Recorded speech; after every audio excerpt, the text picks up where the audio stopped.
নিয়ে আসা লাগে। তারা যদি আদালত থেকে যদি তার অনুমতি না দেয়, তারা তো আসলে পরীক্ষা দেওয়ার কোনো যোগ্যতাই রাখে না। আর তারা পরীক্ষা দিচ্ছে, তারা যে পরীক্ষা দিচ্ছে সেই পরীক্ষা আসলে তাদেরকে দিতে সাহায্য করছে কে? তাদের ডিপার্টমেন্টের বিভাগীয় যে প্রধানরা আছে তারা সাহায্য করছে। তাদেরকে আমাদের ধরা লাগবে যে তারা আসলে কোন হিসাবে তাদেরকে পরীক্ষার মধ্যে বসার জন্য অনুমতি দিচ্ছে। এবং এই ধরনের ফ্যাসিস্টদেরকে ভবিষ্যতে যাতে কোনো ধরনের কোনো পরীক্ষার মধ্যে অংশগ্রহণ করতে দেওয়া না হয়, জাহাঙ্গীরনগরের মধ্যে তারা যদি অবাধে বিচরণ করতে না পারে, হলের মধ্যে যে তারা আবার পরবর্তীতে বসতে থাকতে না পারে, এবং আমাদের জাহাঙ্গীরনগরের অন্যান্য বিপ্লবীদের উপরে তারা যাতে কখনো আবার হামলা করতে না পারে, তাদেরকে যাতে ফাঁসাতে না পারে কোনো ধরনের মিথ্যা মামলার মধ্যে, সেই জন্য আমাদেরকে আরো সচেষ্ট থাকতে হবে। এই জায়গা থেকে আমি আমার বক্তব্য শেষ করছি। বিপ্লবীরা যারা জাহাঙ্গীরনগর থেকে সম্মুখ সারিতে নেতৃত্ব দিয়েছে, তাদের জীবন আজ বিপন্ন। আজকে কেন আমার ভাই আহসান লাবিবকে লুকিয়ে থাকতে হবে? আমার ভাই রায়হান কেন সে আজকে জেলে থাকবে? আমার ভাই হামিদুল্লাহ সালমান কেন তার ক্যাম্পাসে আসতে পারবে না? কেউ কি একবারও ভেবেছেন?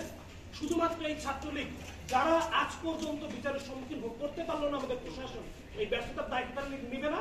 তারা কতদিন কমিটি করবে, কতদিন বলবে আমরা নাম জমা দিব, আমরা মামলা? সেই বিপ্লবীদেরকে প্রাপ্য সম্মান দিতে পারে নাই, যেটি এই প্রশাসনের জন্য ধিক্কার।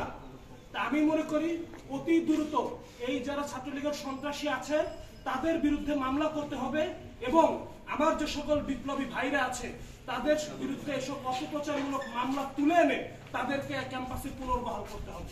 ধন্যবাদ।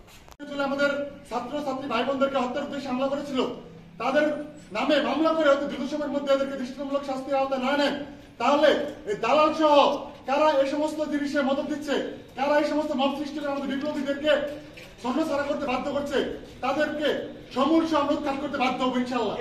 আজকে আমরা তাদের বিরুদ্ধে শুধুমাত্র হুঁশিয়ার করে বলে দিচ্ছি, এই সমস্ত অন্যায় মত করে আমাদের বিপ্লবীদের জমিয়ে রাখা যাবে না। যতবারই আপনারা ষড়যন্ত্রের জাল বুনবেন, ততবারই আমাদের বিপ্লবীরা ষড়যন্ত্রের জাল ছিঁড়ে বের হবে ইনশাল্লাহ। আপনাদেরকে হুঁশিয়ার করে বলে দিচ্ছি, অতি দ্রুত সময়ের মধ্যে এই সমস্ত ছাত্রলীগের সন্ত্রাসীদের বিরুদ্ধে মামলা করুন এবং এদেরকে দৃষ্টান্তমূলক শাস্তির ব্যবস্থা করুন। অন্যথায় এই সমস্ত দালাল সহ আপনাদেরকে সমূলে উৎখাত করা হবে। এই কথা বলে আমি বক্তব্য শেষ করছি। অভ্যুত্থানের পর যে প্রশাসন দায়িত্ব নিয়েছিল, এই প্রশাসনের প্রধান কাজ ছিল যারা 15 জুলাই আমাদের আন্দোলনকারী শিক্ষার্থীদের উপর হামলা করেছিল সেই সকল ছাত্রলীগের সন্ত্রাসীদের বিচার নিশ্চিত করা। কিন্তু দুঃখজনক, এই প্রশাসন যারা শহীদ এবং আহতদের রক্তের বিনিময়ে এই পদে পদায়ন হয়েছে, তারা গণ অভ্যুত্থানের স্পিরিটকে ধারণ করতে পারে নাই।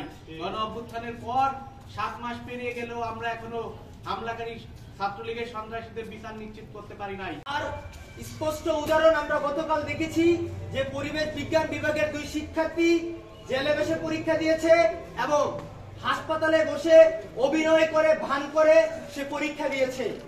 আমরা মনে করি এই বিশ্ববিদ্যালয় প্রশাসন শহীদদের রক্তের সাথে বেইমানি করছে। আমরা বিগত সময় দেখেছি যে আজকে 233 দিন পার হয়ে যাবার পরও এখন পর্যন্ত জুলাই হামলার বিচার নিশ্চিত হচ্ছে না। জুলাইয়ের যে হামলা হয়েছে জাহাঙ্গীরনগর বিশ্ববিদ্যালয়ে, জুলাই যে ধরনের ছাত্রলীগের যারা ছিলেন তাদের যে পরিকল্পিত হামলা, যে পরিকল্পিত ভাবে মানুষজনকে আহত করা হয়েছে, সেই জিনিসটার একটা সুষ্ঠু বিচার তারা করে যাবেন এই অঙ্গীকার রেখে কিন্তু এই প্রশাসনের বসা। আজকে প্রায় 7 মাস হতে যাচ্ছে, এই প্রশাসন থেকে কোনো ধরনের তদন্ত রিপোর্ট তো আমরা পাইনি, বরং আমরা দেখতে পাচ্ছি যেই ডাইরেক্টর বা যেই বিভাগের প্রধানরা এই এখতিয়ার রাখেন যে তারা চাইলে ছোট থেকে ছোট কারণেও যে কোনো একজন শিক্ষার্থীর পরীক্ষা বাতিল করে দিতে পারেন, তারা নাকি হাসপাতালে থাকা, জেলে থাকা ছাত্রলীগের দোসর, ছাত্রলীগের কর্মীদের পরীক্ষার ব্যবস্থা করে দিচ্ছে। সন্ত্রাসী হামলা ছিল দেখে সে কিভাবে আবার ওই ডিপার্টমেন্টের থেকে পরীক্ষা দিতে পারে এবং আদালত থেকে সে অনুমতি এনে এই পরীক্ষাটা দিচ্ছে, এটা আসলে আমরা এখানে এখনো বুঝছি না। সে যেহেতু এখানে জুলাই হামলায় সন্ত্রাসী চিহ্নিত হিসেবে এখানে পুলিশ দ্বারা আটক হয়েছিল, সে কিভাবে পরবর্তীতে আদালত থেকে গিয়ে রায় নিয়ে আসে এবং সেটা পরীক্ষা নিয়ন্ত্রক তাকে অ্যাপ্রুভ করে পরীক্ষা দেওয়ানোর জন্য, সেটা আসলে পরীক্ষা নিয়ন্ত্রকের ভূমিকা সম্পর্কে আমাদের বেশ প্রশ্ন জাগাচ্ছে যে আসলে তারা সেখানে তাদের দায়িত্ব থেকে কি করছে। এখন দেখা যাচ্ছে যে ধরনের যে সকল শিক্ষার্থী যাদের কোনো অপরাধ ছিল না তাদের নামে মামলা দিয়ে তাদেরকে বসিয়ে রেখেছে, এবং সেই সকল আওয়ামী লীগের দোসর এবং ছাত্রলীগের দোসররা যারা এখনো ক্যাম্পাসের মধ্যে ঘুরে বেড়াচ্ছে তাদেরকে তারা আবার পুনর্বাসিত করছে, তাদেরকে হাসপাতালের মধ্যে তাদেরকে পরীক্ষা দেওয়ার সুযোগ করে দিচ্ছে, জেলে বসে তারা পরীক্ষা দিতে পারছে। এই প্রশাসন আসলে তাহলে কাদেরকে বাস্তবায়ন করার চেষ্টা করছে ক্যাম্পাসের মধ্যে? তারা কি আবার ছাত্রলীগের কার্যক্রমকে বাস্তবায়ন করার চেষ্টা করছে, নাকি এখন পর্যন্ত তারা আবার অন্য কোনো দলের কার্যক্রমকে বাস্তবায়ন করার চেষ্টা করছে?